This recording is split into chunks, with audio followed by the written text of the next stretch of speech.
Hey beginners, congratulations on taking that first step. Everyone has to do it at some point in time. I did over 32 years ago. I was scared and confused, didn't have any momentum. Let's clear your confusion now on how to get started. Repetitions. Let's first talk about the tempo, how fast or how slow we lower the weight. Go to any gym and you'll see this right here, right? More repetitions and faster and heavier the better. It's not true. It's a recipe for injury. We're going to slow it down. 3-second positive, put the mind in the muscle, mind-muscle connection, 3-second negative.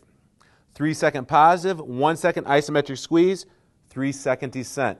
Don't think about moving the weight from point A to point B. Think about contracting your muscle through the range of motion. Number of sets. Let's go 2 sets. On the first set, we're going to go 12 to 15 repetitions in that first set. The last 3 are vitally important. Get a self spot from yourself or a partner, a mental spot, and maybe even a little bit of a physical spot. Remember, those last 3 reps are all that's going to change your body the way that you want to change and gain more muscle and lose fat. Second set, let's increase the weight just a little bit.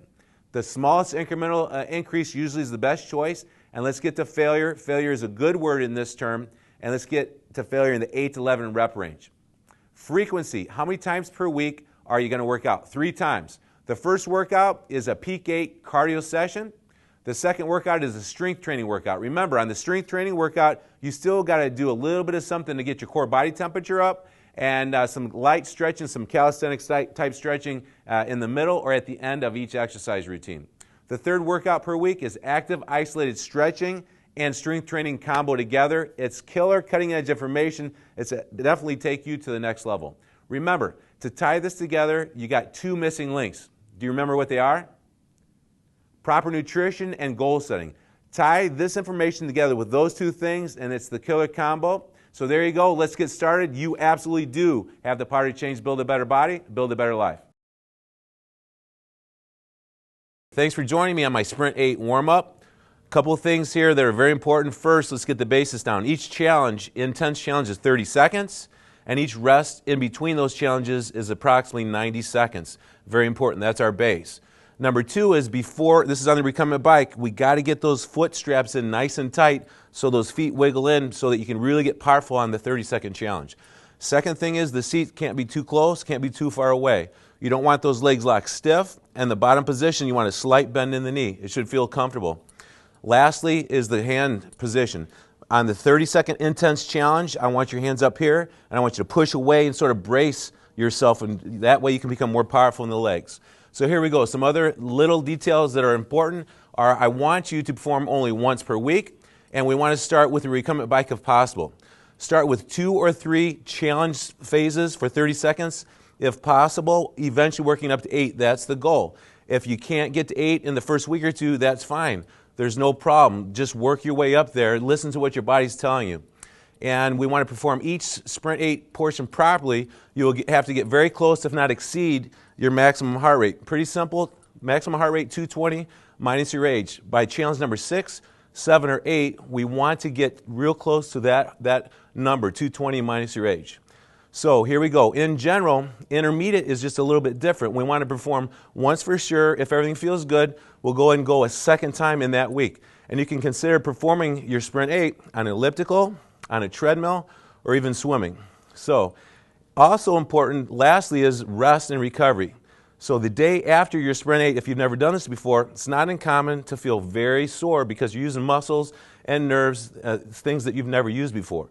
How sore is okay? What's some techniques? Well, you can do some light stretching. You got to move all day long. Really nice, slow stretching throughout the day. Don't sit still in one spot or else you're going to really get sore. Nutrition, healthy food, small meals often throughout the day, and lots of water. And the king of all recovery techniques, a good night's rest.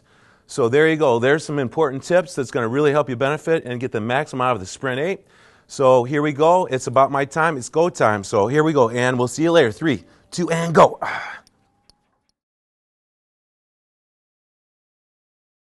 Buys a nice straight board. 3 seconds down, 3 seconds up. Pull that belly button in, tighten up that core.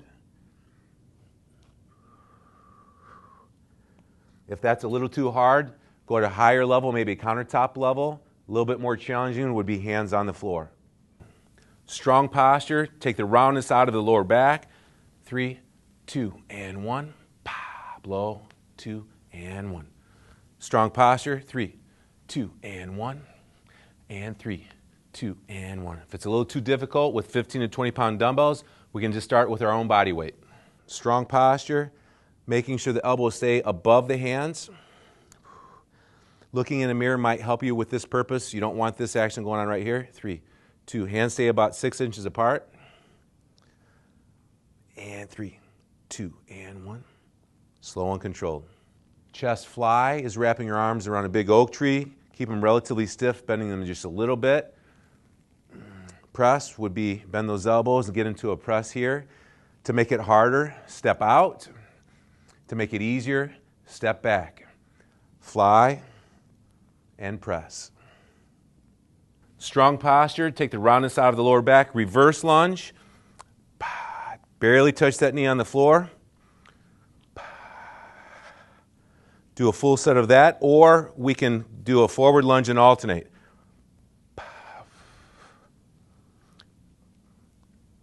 Both techniques are effective. If 15 to 20 pound dumbbells is a little too challenging and your form suffers, do it without any weights and just body weight. Good posture. Arms stay relatively stiff. 3, 2, 1, pause. And 3, 2, 1. Slow and controlled. And 3, 2, and 1. Hands may come a little bit higher than the elbows.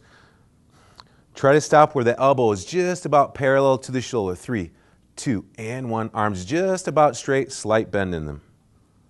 Strong posture. Retract the shoulder blades. Blow and roll. And pause.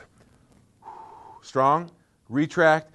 Palms turn up. 3, 2, and 1. A little bit too easy. Step back. A little bit too hard. Step forward. 2, and 1. Nice strong posture. Breath in. Blow. Not all the way together.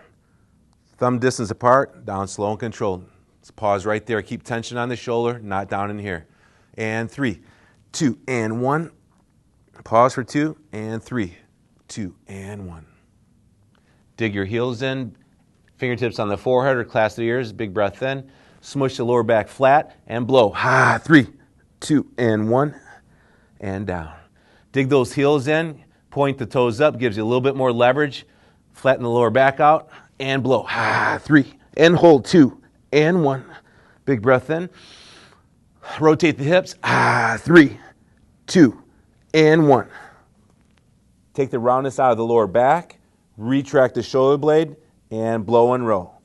Elbow comes in towards the spine. Pause for 2 seconds at the top. Nice stretch at the bottom. Round out. Roundness comes out of the back. Retract the shoulder blade. 3. Blow and roll. 2, and 1. Start with the palms facing your face at about a 45 versus straight ahead. Not too low. Keeps tension on the shoulders. Breath in. 3, 2, and 1. Pause for 2 seconds. Down slow. 3, 2, and 1. Big breath in. Palms turn towards the front at the top. You can interchange this dumbbell press with a rubber band as well. Big breath in. 2, and 1. Down slow. Heels tap the floor soft. Point the toes back and blow. You can pulse up on the shins. 3, 2, and 1. If you're feeling a little bit of pull in the lower back, keep those legs bent and just slide right along the shin here. 3, 2, and 1. Let's wrap it up. It's time to tie it all together. For optimum results, let's remember to stick to our fitness schedule as a guide. We have 3 pillars. You remember what they are, right? Sprint 8, active isolated stretching, and strength training. Now, it's really important to know that in order to get results from all this information we've given you, you got to have a goal. Goal setting is vital. Let's have 4 things. Let's have a deadline. Let's go 6 weeks into the future. What having that date 6 weeks into the future gives us is a sense of urgency. Give me a time. On this date, at this time, I'm going to retest, and I'm going to lose 4 inches off my waistline. When you have a sense of urgency, you buy your food, you cook your food, you're prepared. You do your cardio, your weight training, you follow through on everything that you need to know to get this done. Number 2, let's take some pictures. Let's get in swim trunks. Let's show as much skin as possible. Take one picture from the front, from the side, and from the rear. And then we'll retake those pictures in week number 6. Look at the pictures in the beginning and say, is this the body that's truly allowing me to live my best life? Number 3, testing. Let's get on a scale weight once per week, waistline measurement, get the tape measure the exact same way parallel to the floor, the same tightness, and measure that waistline. If your scale weight stays the same and you lose a ½ inch off the waistline, that is a good week. That means you gained muscle and lost fat. Don't overanalyze it. Use it as a tool. See if you had a good week. Plug 4 or 5 good weeks together out of the 6 and you'll be well on your way. Number 4 is the emotional element. The reason why you're doing this is the why behind the what. The what is lose 4 inches off your waistline.